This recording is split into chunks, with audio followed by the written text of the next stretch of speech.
meus irmãos da Igreja Amarelinha do Encantado. Estamos aqui para mais uma conversa com vocês sobre a lição da Escola Dominical e hoje nós vamos falar sobre a lição 13, o título é A Santidade na Prática. É a nossa última lição dessa revista sobre a santificação. Aquele que é santo, santifique-se mais ainda. Nós falamos ao longo de 12 lições sobre a santificação e a sua importância na vida do crente. E hoje a lição 13, ela nos convida a pôr em prática a santidade e viver realmente no centro da vontade de Deus. A santidade, ela vai muito além de teorias e formalidades religiosas. Então nós não devemos orar, ler a Bíblia, fugir do pecado, tudo isso para sermos santos. Nós devemos sim ser santos e porque somos santos é que devemos praticar essas coisas no intuito de nos separarmos de tudo aquilo que nos afasta de Deus. Então essa é uma lição importante, né, que nós precisamos entender que é possível frequentar a igreja, cumprir regras de boa conduta evangélica e ainda assim estarmos longe de Deus. Então, por isso, a santidade em prática é realizar com sinceridade tudo aquilo que o Espírito Santo nos inspira a fazer e também tudo aquilo que nos aproxima da presença de Deus. Então, nós devemos nos afastar do pecado para nos aproximarmos de Deus. E toda essa prática nós praticamos porque somos santos. Então, vamos ver o que Jesus diz em João 17, na oração sacerdotal. Ele diz assim: estamos no mundo, mas não somos do mundo. E isso nos faz lembrar daquela garça do Encantado. E o autor dessa lição também comenta sobre a garça. Muitos já falamos na Igreja do Encantado, em alguns cultos, sobre aquela garça do Encantado que fica ali no esgoto, naquele rio poluído. E assim como a garça do Encantado, ela permanece branquinha, mesmo com os pés na lama. Então, nesse contexto, estamos no mundo, mas não nos contaminamos pelo mundo, Então, com isso, nós estamos no mundo, mas devemos lutar para que o mundo não esteja em nós, para que realmente não sejamos contaminados pelo mundo. Então, começando aqui no ponto 1 da lição, nós vemos a necessidade do crente causar a morte do desejo da carne. Esse é o caminho para a santificação, a mortificação do pecado, a mortificação do nosso desejo da carne. Satanás, o mundo e a natureza pecaminosa formam uma grande parceria contra a santificação do crente e por isso temos que lutar para mortificar a nossa carne, porque somos maus. Essa semana eu estive ouvindo a pastora Helena Tanuri e ela postou uma mensagem de uma outra pastora que ela dizia assim: a verdadeira bondade não tem a ver com não fazer o mal ou com fazer coisas boas de vez em quando.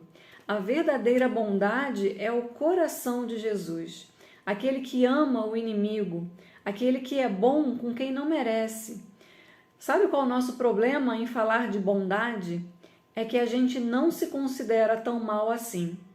E aí ela dava o exemplo dos seus 2 filhos, e eu passo o mesmo com as minhas 2 filhas, onde nós temos que ficar falando todos os dias, sejam bons, sejam pessoas boas, porque o contrário nós não precisamos ensinar, nós já temos a nossa natureza pecaminosa. Então eu não ensinei ninguém a fazer birra, não ensinei ninguém a fazer malcriação, nenhuma criança a fazer malcriação. A natureza pecaminosa, ela está em nós, e nesse sentido é que nós devemos mortificar esse desejo da nossa carne. Então o primeiro passo que a gente precisa é reconhecer que a luta contra o pecado é difícil, e que nós somos maus. Nós devemos reconhecer que nós somos maus. E precisamos lutar para sermos bons. Precisamos buscar a ajuda do Espírito Santo para mortificar a nossa carne, sermos bons genuinamente. Então a lição ela nos traz essa realidade da luta contra a imoralidade. Ela vem falando aqui um pouco também sobre essa geração, desde dos anos 60, 70, em relação ao sexo, que é algo difícil de ser controlado, a imoralidade. E aqui é importante também a gente ressaltar que Jesus não condena o sexo propriamente dito, e sim a imoralidade, a maneira como alguns usam o sexo. Em Colossenses 3, nós vemos que nós devemos fazer morrer o desejo sexual desenfreado. Então, nesse contexto, a gente entra no capítulo 2, no tópico 2 da lição, e nós vemos que devemos causar a morte do desejo dos olhos. A concupiscência dos olhos é tudo aquilo que nos seduz a pecar e nos leva à cobiça. Quanto mais forte for nosso amor por Jesus, mais forte será nossa obediência a Ele e nossa resistência ao mundo, não permitindo que este venha nos seduzir pelo seu engano. Então, Satanás, ele utiliza vários artifícios para nos seduzir. Então, aquilo que nós estamos olhando, né? Aquilo que nos é oferecido pelo mundo e nos causa cobiça, nos causa desejo, né? Então, ele nos mostra algo também que nos fascine e, uma vez atraídos, nos distanciamos do Criador. Então, já dizia nossa tia do cultinho, né? Cuidado olhinho com o que vê. Né? Cuidado boquinha com o que fala, cuidado olhinho com o que vê. Então, por último, a gente entra no tópico 3, a lição nos fala sobre a soberba da vida. Então, no tópico 3, ele fala que devemos matar a soberba que existe em nós e nos afasta de Deus. Essa talvez seja a mais sutil arma de Satanás contra os crentes. Então, ele coloca aqui que a soberba vem com uma roupagem de boa intenção, mas que, na verdade, são armadilhas para nos enganar e fazer-nos pensar que somos independentes. A proposta da serpente para Eva foi justamente esta: sereis semelhantes ao Altíssimo. Olha a soberba.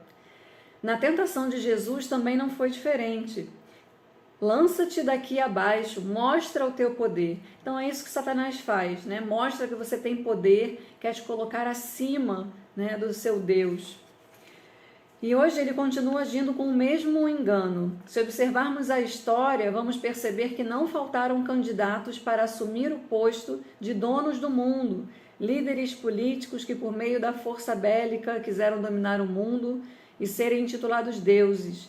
Infelizmente, essa soberba da vida também se alastra em nosso meio. Nós vemos aqui na lição, ele nos traz, né, que líderes religiosos que não se contentam com o chamado pastoral e se intitulam apóstolos, doutores em divindade.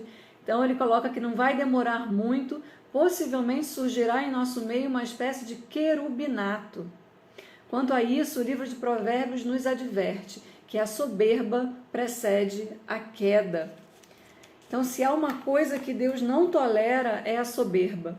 Né? Exatamente, nós vemos no livro de Provérbios nos advertindo que quando nós somos soberbos, nós estamos precedendo a nossa queda. Então, temos que tomar muito cuidado com a soberba. Não nos acharmos maiores do que os nossos líderes, maiores do que Deus, nos acharmos autossuficientes. Então, quando Satanás vier com uma proposta para você que te coloca lá em cima, vamos nos lembrar que os humilhados serão exaltados, né? Os humildes de coração.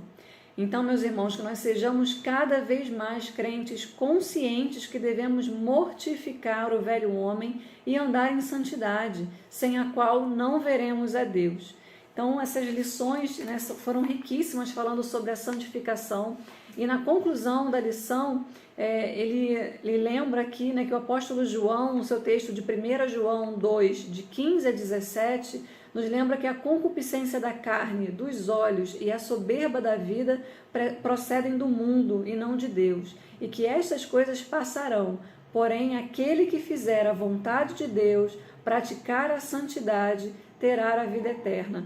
Então ele nos traz aqui diversas estratégias, né, em relação a Eva, a Jesus e a igreja, falando sobre a concupiscência da carne, a concupiscência dos olhos, a soberba da vida, a resposta à tentação e as consequências de cada um. Né? Então, que nós possamos realmente colocar em prática isso que está aqui. Se você não tem a revista, procura aí nas nossas redes sociais, né? No nosso WhatsApp dos departamentos, a gente está sempre postando a lição para vocês terem como buscar esses textos que estão aqui. E toda quarta-feira nós estaremos com a EBD online, então não perca também, clica nesse link que está aí na descrição do vídeo, para a gente poder discutir e fazer um resumo de todas essas 13 lições sobre a santificação. e que não nos falte força, né, e ajuda do Espírito Santo para vencermos a concupiscência da carne. Então, espero você quarta-feira às 20 horas e que Deus nos abençoe nesse momento.